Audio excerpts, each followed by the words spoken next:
चलिए, सो अपना नया स्टैंडर्ड शुरू करते हैं। SA 610 using the work of internal auditors. ये हमारा चैप्टर 4 का ही पार्ट है। सो चलिए स्टार्ट करते हैं। Using the work of internal auditor. मैं ये रिवीजन आपकी बुक से ही करा रहा हूँ, तो आप प्लीज़ अपना ICI मैट फॉलो करते रहिएगा। लेकिन शुरू करने से पहले मैं चाहता हूँ मैं थोड़ा सा डिफरेंस आपको बता दूँ कि एक स्टैट्यूटरी ऑडिटर्स और इंटरनल ऑडिटर्स में डिफरेंस क्या होता है। ठीक है, डिफरेंस पहले बता दूँ आपको। देखिए, जो स्टैट ऑडिटर्स होते हैं, ठीक है, उनको अपॉइंट शेयर होल्डर्स करते हैं, बट जो इंटरनल ऑडिटर्स होते हैं उनको मैनेजमेंट अपॉइंट करता है। ठीक है, मैनेजमेंट अपॉइंट करता है। स्टैट्यूटरी ऑडिटर्स का ऑब्जेक्टिव ये होता है कि हम इंडिपेंडेंट ओपिनियन सर्व करें। किस पे? फाइनेंशियल स्टेटमेंट के फेयरनेस पे। इंटरनल ऑडिटर्स का ऑब्जेक्टिव ये होता है कि जो भी इंटरनल कंट्रोल्स है उसको इवेलुएट करें, उसकी इफेक्टिवनेस को इम्प्रूव करें, रिस्क मैनेजमेंट के ऊपर अपना एश्योरेंस दें और गवर्नेंस के ऊपर भी अपना एश्योरेंस दें। तो ऑब्जेक्टिव में भी डिफरेंस है दोनों में। स्कोप की अगर बात करें तो स्टैट्यूटरी ऑडिटर्स फाइनेंशियल रिपोर्टिंग के इर्द गिर्द ही इंक्लाइंड होते हैं, जबकि इंटरनल ऑडिटर्स का स्कोप बहुत बड़ा होता है। ठीक है, वो ऑपरेशनल, इंटरनल सारे एरियाज़ को चेक करते हैं। ठीक है, रिपोर्टिंग देखा जाए तो statutory auditors directly share holders को रिपोर्ट करते हैं और इंटरनल ऑडिटर्स मैनेजमेंट को रिपोर्ट करते हैं। ठीक है, तो अगर आप देखो मोटा मोटी तो इंटरनल ऑडिटर्स का स्कोप बड़ा है। और अगर एक प्रैक्टिकल क्वेश्चन मैं पूछूं आपसे, तो इंटरनल ऑडिटर्स को ज़्यादा नॉलेज होती है कंपनी के बारे में। जैसे मान लीजिए मैं अगर किसी कंपनी का स्टैट ऑडिटर हूँ, ठीक है, और कोई एक्स बंदा है, वो उस कंपनी का इंटरनल ऑडिटर है, तो मुझसे ज़्यादा कंपनी को वो अच्छे से पहचानता होगा, क्योंकि इंटरनल ऑडिटर कंपनी का एक एक एस्पेक्ट चेक करता है। प्रोक्योरमेंट हो रहा है तो कैसे हो रहा है, प्रोडक्शन हो रहा है तो कैसे हो रहा है, कौन सी मशीन यूज़ हो रही है, कितने एम्प्लॉयज़ हैं, लोग टाइम पे आते हैं कि नहीं आते, मतलब उसको एक एक चीज़ मालूम होगी। ठीक है, एम्प्लॉय से डीलिंग कैसे होती है, कस्टमर से डीलिंग कैसे होती है, उनको एक एक चीज़ मालूम होगी। ठीक है, मैं तो स्टैट ऑडिटर हूँ यार, मेरा काम क्या है कि बस जाओ फाइनेंशियल स्टेटमेंट चेक करो, उसमें जो भी चीज़ें हैं उसको चेक करो और रिपोर्ट करो। ठीक है, अच्छा, अब कौन कौन सी कंपनीज़ में इंटरनल ऑडिटर्स का अपॉइंटमेंट मैंडेटरी है? तो ध्यान रखिए, लिस्टेड कंपनीज़ में आपको मैंडेटरी है कि आपको इंटरनल ऑडिटर्स को अपॉइंट करना पड़ेगा। ठीक है, बट अगर कोई अनलिस्टेड पब्लिक कंपनीज़ है, अनलिस्टेड पब्लिक कंपनीज़, तो उसमें कुछ टर्नओवर लिमिट्स है। 25, 50, 100, 200। 25, 50, 100, 200। 25 क्या है? डिपॉजिट्स। अगर डिपॉजिट्स आपका 25 करोड़ या उससे ज़्यादा है। 50 क्या है? Paid up share capital 50 crore या उससे ज़्यादा है। Turnover, sorry, 25, 50, 100, 200। 100 क्या है? Outstanding loans. तो अगर आपका आउटस्टैंडिंग लोन 100 करोड़ या उससे ज़्यादा है, टर्नओवर 200 करोड़ या उससे ज़्यादा है। ठीक है, प्राइवेट कंपनीज में सिर्फ दो कंडीशंस है, टर्नओवर या लोन्स। ठीक है, तो टर्नओवर 200 करोड़ या मोर, या लोन 100 करोड़ से या मोर। ठीक है, कौन बन सकता है इंटरनल ऑडिटर्स? तो इंटरनल ऑडिटर्स CA CMA बन सकते हैं, या कंपनी का एम्प्लॉय भी बन सकता है। ठीक है, तो ये सारी कुछ बेसिक बातें मैंने आपसे कही। ठीक है, ये सब आपके बुक में लिखा नहीं है, मैंने कुछ एडिशनल बातें आपसे की है। अच्छा, चलिए अब शुरू कर रहा हूँ। Internal auditors, page number 33। तो देखिए, बेसिकली इनका ऑब्जेक्टिव ये होता है कि एश्योरेंस सर्विसेज देते हैं 3 चीज़ों पे: गवर्नेंस के ऊपर, रिस्क मैनेजमेंट के ऊपर और इंटरनल कंट्रोल्स के ऊपर। ये एश्योरेंस सर्विसेज देते हैं कि बेसिकली ये तीनों चीज़ें अच्छे से परफॉर्म हो रही हैं कि नहीं हो रही हैं। तो गवर्नेंस को चेक करना, रिस्क मैनेजमेंट को चेक करना और इंटरनल कंट्रोल्स को चेक करना। अच्छा, अब क्वेश्चन ये आता है कि एक स्टैट्यूटरी ऑडिटर एक इंटरनल ऑडिटर का के काम को यूज़ कैसे कर सकता है? एक स्टैट्यूटरी ऑडिटर या एक्सटर्नल ऑडिटर इंटरनल ऑडिटर के काम को कैसे यूज़ कर सकता है? तो उसके 3 तरीके हैं। पहला आपने पढ़ा होगा ऐसे 315। ऐसे 315 में हम क्या करते हैं? कंपनी की अंडरस्टैंडिंग लेते हैं, क्लाइंट की अंडरस्टैंडिंग लेते हैं। और मैंने आपको अभी जस्ट बोला कि कंपनी के बारे में इंटरनल ऑडिटर से ज़्यादा अच्छा कोई नहीं जानता होगा। तो मैं इंटरनल ऑडिटर से मीटिंग कर सकता हूँ कंपनी के बारे में जानने के लिए। तो पहला पॉइंट ये है कि आप कंपनी के अंडरस्टैंडिंग के लिए इंटरनल ऑडिटर से मिल सकते हो। दूसरा पॉइंट ये है कि हो सकता है कि इंटरनल ऑडिटर ने ऑब्वियसली बहुत सारी इंटरनल कंट्रोल्स को चेक किया होगा, ठीक है, इंटरनल कंट्रोल्स को चेक किया होगा।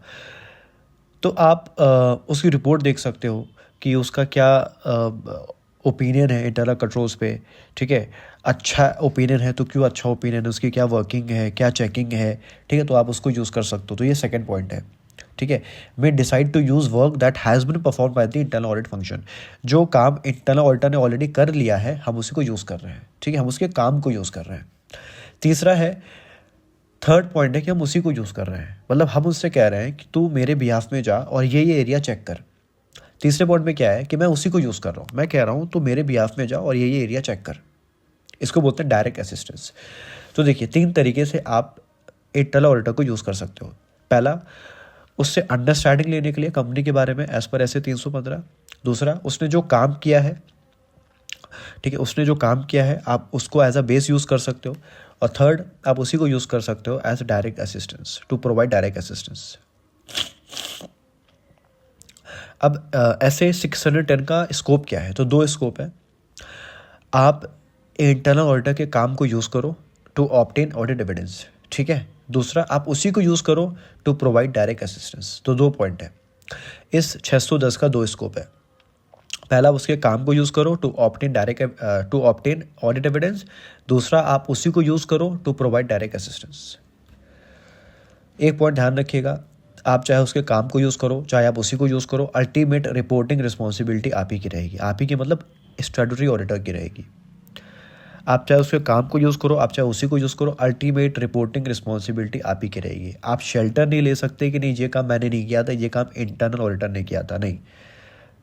अल्टीमेट रिपोर्टिंग रिस्पॉन्सिबिलिटी आप ही की रहेगी।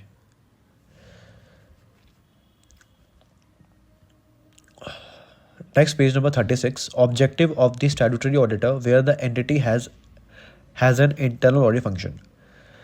तो एक स्टैट्यूटरी ऑडिटर का ऑब्जेक्टिव क्या होगा, जब कंपनी में इंटरनल ऑडिट डिपार्टमेंट है तो देखिए सबसे पहला हमें ये डिटरमाइन करना पड़ेगा क्या हम इंटरनल ऑडिटर का काम यूज़ कर सकते हैं, और कर सकते हैं तो कौन से एरिया में कर सकते हैं और किस एक्सटेंट तक कर सकते हैं। तो सबसे पहला हमें ये देखना पड़ेगा क्या हम इंटरनल ऑडिटर का काम यूज़ कर सकते हैं तो कितना, किस एरिया में और कितने हद तक, किस एक्सटेंट में। और अगर आप उसका काम यूज़ करना ही चाह रहे हो तो आप सेकंड पॉइंट ये है कि आप देखो क्या उसका वर्क आपके लिए एडुकेट है कि नहीं है, ठीक है, आपके लिए एडुकेट है कि नहीं है। तीसरा पॉइंट, अगर आप उसको यूज़ कर रहे हो टू प्रोवाइड डायरेक्ट असिस्टेंस तो आप उसको प्रॉपर्ली डायरेक्ट करो, सुपरवाइज करो और उसके काम को रिव्यू करो। पहला पॉइंट क्या है, अगर आप देखिए सबसे पहले तो आप डिटरमाइन करो, ठीक है, कि आप उसका काम किस तरीके से यूज़ कर सकते हो, किस एरिया में यूज़ कर सकते हो। सेकेंडली, अगर आप उसका काम यूज़ कर रहे हो तो देखो क्या उसका काम आपके लिए एडुकेट है कि नहीं है। और तीसरा, अगर आप उसको यूज़ कर रहे हो टू प्रोवाइड डायरेक्ट असिस्टेंस तो आप उसको टाइमली बेसिस पे डायरेक्ट सुपरवाइज और रिव्यू करते रहो, ठीक है। उसके बाद है evaluating the internal audit function, ठीक है। तो हम इंटरनल ऑडिटर में क्या क्या चीज़ें इवैल्यूएट करेंगे, उसकी ऑब्जेक्टिविटी, उसका कॉम्पिटेंस, और तीसरा क्या वो सिस्टमेटिक और डिसिप्लिन अप्रोच फॉलो करता है कि नहीं करता है। क्या क्या चीज़ें चेक करेंगे, उसकी ऑब्जेक्टिविटी, उसका कॉम्पिटेंस, उसका सिस्टमेटिक एंड डिसिप्लिन अप्रोच। अगर ये तीनों चीज़ें हैं तभी हम उसका काम यूज़ करेंगे, ना तो अदरवाइज यूज़ नहीं करेंगे, ठीक है।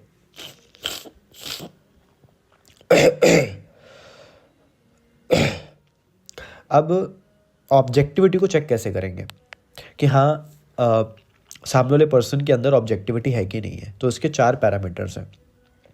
पहला, आप ये देखो क्या ऑर्गेनाइजेशन में उसका जो स्टेटस है वो उसको फ्री रखता है from biasness, from conflict of interest. जो उसका ऑर्गेनाइजेशन में जो स्टेटस है क्या वो उसको फ्री रखता है from biasness, from conflict of interest. दूसरा पॉइंट, क्या TCWG उसका एम्प्लॉयमेंट डिसीजन ओवरसी कर रहा है। देखो अगर TCWG बहुत ज़्यादा इंटरफेयर करता है एम्प्लॉयमेंट डिसीजन में तो कहीं ना कहीं फिर उसके ऑब्जेक्टिविटी पे डाउट आएगा। तीसरा, क्या कोई कंस्ट्रेंट या रेस्ट्रिक्शंस है क्या उसके काम पे, कोई कंस्ट्रेंट या कोई रेस्ट्रिक्शन है क्या उसके काम पे। और चौथा, वो बंदा फ्री होना चाहिए फ्रॉम एनी कन्फ्लिक्टिंग रिस्पॉन्सिबिलिटी। ठीक है, कोई कोई कॉन्फ्लिक्टिंग रिस्पॉन्सिबिलिटी नहीं होनी चाहिए। ठीक है, ऐसा नहीं होना चाहिए कि वो बंदा कंपनी में कैशियर भी है और कंपनी का इंटरनल ऑडिटर भी है, ऐसा नहीं होना चाहिए। ठीक है, अगर वो इंटरनल ऑडिटर है तो वो और कोई काम नहीं करना चाहिए कंपनी में। ठीक है, तो free from any conflicting responsibility. अब कॉम्पिटेंस कैसे चेक करेंगे, तो कॉम्पिटेंस में 4 पॉइंट है। सबसे पहला, उसके पास प्रॉपर रिसोर्स होना चाहिए। दूसरा, क्या कंपनी ने उसको टाइमली बेसिस पे ट्रेनिंग वगैरह दी है कि नहीं दी है। तीसरा, क्या उसके पास प्रॉपर टेक्निकल ट्रेनिंग है कि नहीं है। और चौथा, उसके पास नॉलेज है कि नहीं है फाइनेंशियल रिपोर्टिंग और एप्लीकेबल एफआरएफ के बारे में। 4 चीज़ें हैं कॉम्पिटेंस चेक करने के लिए। उसके बाद प्रॉपर रिसोर्स है कि नहीं है। दूसरा, उसको प्रॉपर ट्रेनिंग दिया गया था कि नहीं दिया गया था। दूसरा, उसके पास टेक्निकल ट्रेनिंग और प्रोफिशिएंसी है कि नहीं है। और चौथा, उसके पास नॉलेज है कि नहीं है एफआरएफ का और फाइनेंशियल रिपोर्टिंग का। फिर यहाँ पे ये बोल रहा है कि ऑब्जेक्टिविटी और कॉम्पिटेंस में be viewed as a continuum. Continuum का क्या मतलब है कि ऐसा नहीं है कि ऑब्जेक्टिविटी है कॉम्पिटेंस नहीं है तो चल जाएगा, या कॉम्पिटेंस है ऑब्जेक्टिविटी नहीं है तो चल जाएगा, नहीं चलेगा। दोनों चीज़ें एक साथ होनी चाहिए। आप खुद सोचो, अगर बंदे के अंदर ऑब्जेक्टिविटी है बट कॉम्पिटेंस नहीं है तो बेकार है, कॉम्पिटेंस है ऑब्जेक्टिविटी नहीं है तो भी बेकार है। ठीक है, तो दोनों चीज़ें एक साथ देखना है आपको। फिर लास्ट में हम ये चेक करेंगे क्या वो सिस्टमेटिक और डिसिप्लिन अप्रोच फॉलो करता है कि नहीं करता है। तो उसके 2 पॉइंट्स हैं। हम देखेंगे कि वो प्रोसीजर्स क्या लगाता है, और जो भी वो प्रोसीजर्स लगाता है क्या उसको डॉक्यूमेंट करता है कि नहीं करता है। और दूसरा, क्या वो क्वालिटी कंट्रोल पॉलिसीज़ को फॉलो करता है कि नहीं करता है। तो 2 चीज़ें हैं सिस्टमेटिक और डिसिप्लिन अप्रोच में। पहला, उसके प्रोसीजर्स को चेक करेंगे और क्या अपने प्रोसीजर्स को वो डॉक्यूमेंट करता है कि नहीं करता है। दूसरा, उसके क्वालिटी कंट्रोल पॉलिसीज़ को चेक करेंगे। नेक्स्ट है, सर कौन कौन से हालात में एक्सटर्नल ऑडिटर इंटरनल ऑडिटर का काम यूज़ नहीं करेगा। कौन कौन से हालात में एक एक्सटर्नल ऑडिटर इंटरनल ऑडिटर का काम यूज़ नहीं करेगा। 3 केसेस हैं। अगर आपको उसके ऑब्जेक्टिविटी पे डाउट है, उसके कॉम्पिटेंस पे डाउट है, या वो बंदा सिस्टमैटिक और डिसिप्लिन अप्रोच फॉलो नहीं करता है। आपको उसकी ऑब्जेक्टिविटी पे डाउट है, उसके कॉम्पिटेंस पे डाउट है, और वो बंदा सिस्टमैटिक और डिसिप्लिन अप्रोच फॉलो नहीं करता है। अगर ये तीनों केसेस हैं तो आप उसका काम यूज़ नहीं करोगे। ठीक है, मुझे 1 सेकंड दीजिए बस।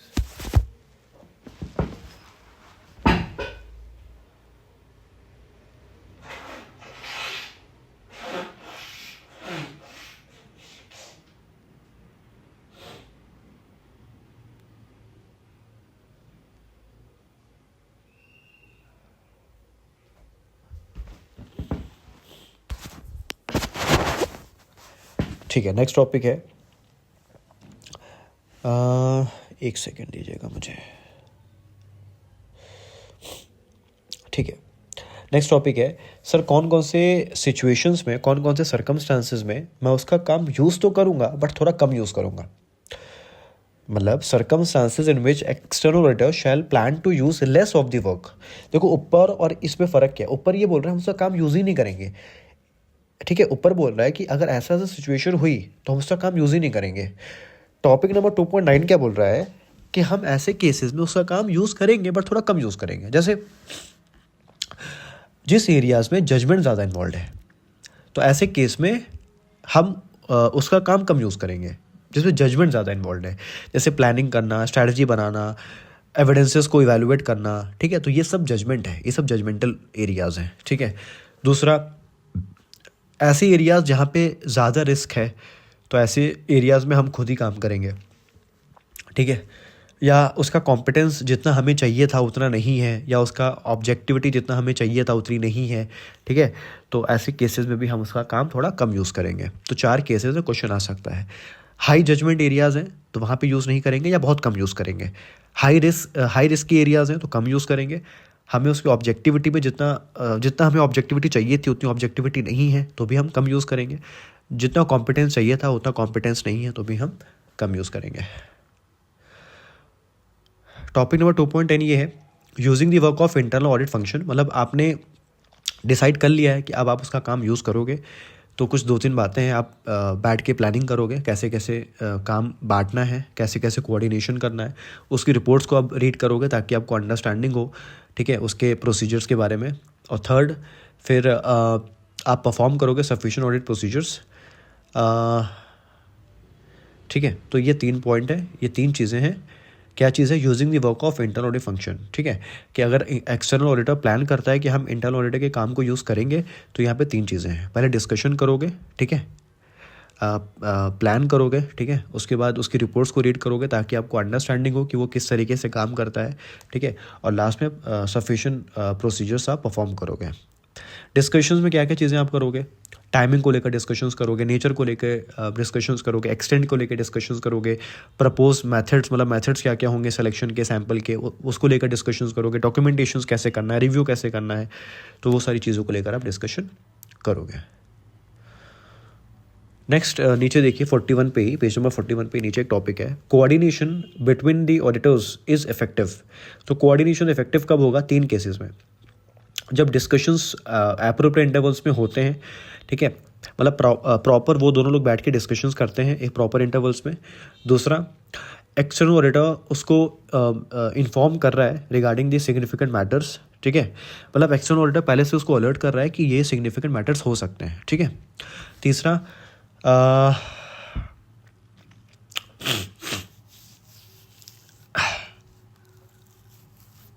ठीक है, तो एक्सटर्नल ऑडिटर्स को एक्सेस है उसकी रिपोर्ट्स का, ठीक है, और उसको पता है क्या क्या सिग्निफिकेंट मैटर्स हैं। तो इन तीनों केसेस में हम क्या मानेंगे, कोऑर्डिनेशन इफेक्टिव है। तो पहला, डिस्कशंस एप्रोप्रिएट इंटरवल्स में मतलब हो रहा है, ठीक है, एक्सटर्नल ऑडिटर उसको टाइमली बता रहा है कि क्या क्या सिग्निफिकेंट मैटर्स हैं, और एक्सटर्नल ऑडिटर्स को उसकी रिपोर्ट्स का एक्सेस है, ठीक है, उसकी रिपोर्ट्स का एक्सेस है। अगर ये तीनों चीज़ें हैं तो हम क्या मानेंगे कि कोऑर्डिनेशन इफेक्टिव है। नेक्स्ट टॉपिक है, determining whether in which areas and to what extent the internal auditors can be used to provide direct assistance, ठीक है। तो सबसे पहला चीज़ क्या है यहाँ पे, डायरेक्ट असिस्टेंस का क्या मतलब है कि मैं इंटरनल ऑडिटर को बोल रहा हूँ कि तू मेरे बिहाफ में जा और ये काम कर, ठीक है, इसको बोलते हैं डायरेक्ट असिस्टेंस। तो सबसे पहला, अगर आपको डायरेक्ट असिस्टेंस यूज़ करना है तो आपको पहले चेक करना पड़ेगा वो प्रोहिबिटेड बाय लॉ और रेगुलेशन नहीं होना चाहिए, ठीक है, प्रोहिबिटेड बाय लॉ और रेगुलेशन नहीं होना चाहिए, ठीक है। अगर लॉ और रेगुलेशंस अलाउ करता है तो ही आप उसको डायरेक्ट असिस्टेंस के लिए यूज़ कर सकते हो, अदरवाइज आप यूज़ नहीं कर सकते हो, ठीक है। फिर नीचे लिखा हुआ है, the external auditor shall not use an internal auditor to provide direct assistance. 2 cases हैं, अगर उसकी ऑब्जेक्टिविटी पे डाउट है या फिर उसके कॉम्पिटेंस पे डाउट है, ठीक है, ओके। फिर नीचे क्या बोल रहा है कि external auditor shall not use internal auditors to provide direct assistance to perform procedures that, तो हम इंटरनल ऑडिटर्स को यूज़ नहीं करेंगे कोई भी प्रोसीजर्स परफॉर्म करने के लिए, ऐसे प्रोसीजर्स जिसमें ज़्यादा जजमेंट इन्वॉल्व है। दूसरा, जो हाई रिस्क एरियाज़ हैं, ठीक है। तीसरा, जिसमें इंटरनल ऑडिटर्स खुद ही इन्वॉल्व था, ठीक है, तो ऐसे केसेस में हम उसको नहीं कहेंगे कि वो कोई भी प्रोसीजर्स लगाए, ठीक है। क्या, जहाँ पे सिग्निफिकेंट जजमेंट इन्वॉल्व है, जो हाई रिस्क एरियाज़ हैं, और तीसरा ऐसे एरियाज़ जहाँ पे वो खुद ही इन्वॉल्व था। तो इन तीनों केसेस में हम उसको नहीं बोलेंगे कि वो कोई भी प्रोसीजर्स परफॉर्म करे। अच्छा, फिर एक लास्ट पॉइंट है कि अगर आप इंटरनल ऑडिटर को यूज़ कर रहे हो टू प्रोवाइड डायरेक्ट असिस्टेंस, तो 2 बातें पहले से ही आप क्लियर रखो। पहला, कंपनी से आप लिखवा लो, क्योंकि वो बंदा किसका है, वो कंपनी का बंदा है, तो आप कंपनी से पहले ही रिटर्न में लिखवा लो कि हम इंटरनल ऑडिटर को यूज़ करेंगे, ठीक है, और वो हमारा सारा इंस्ट्रक्शन फॉलो करेगा। दूसरा, आप इंटरनल ऑडिटर से भी लिखवा लो कि आप जो भी हमारे बीच के इस मैटर्स हैं वो कॉन्फिडेंशियल रहेंगे, ठीक है, और आप हमारी सारी बातों को फॉलो करोगे। तो ये 2 चीज़ें, अगर आपको डायरेक्ट असिस्टेंस यूज़ करना है तो ये 2 बातें आपको पहले से क्लियर करनी पड़ेंगी। पहला, आपको रिटर्न एग्रीमेंट लेना पड़ेगा कंपनी से। दूसरा, आपको रिटर्न एग्रीमेंट लेना पड़ेगा ऑडिटर से कि वो सारी बातें कॉन्फिडेंशियल रखेगा। ये था आपका स्टैंडर्ड 610। थोड़ी सी मेरी आवाज़ थोड़ी डाउन थी क्योंकि थोड़ा मुझे कफ हो रखा है। 610 से बस इतना ही था और कुछ नहीं है इसमें। बाकी जो एक्स्ट्रा बातें मैंने बोली थी, डिफरेंस क्या होता है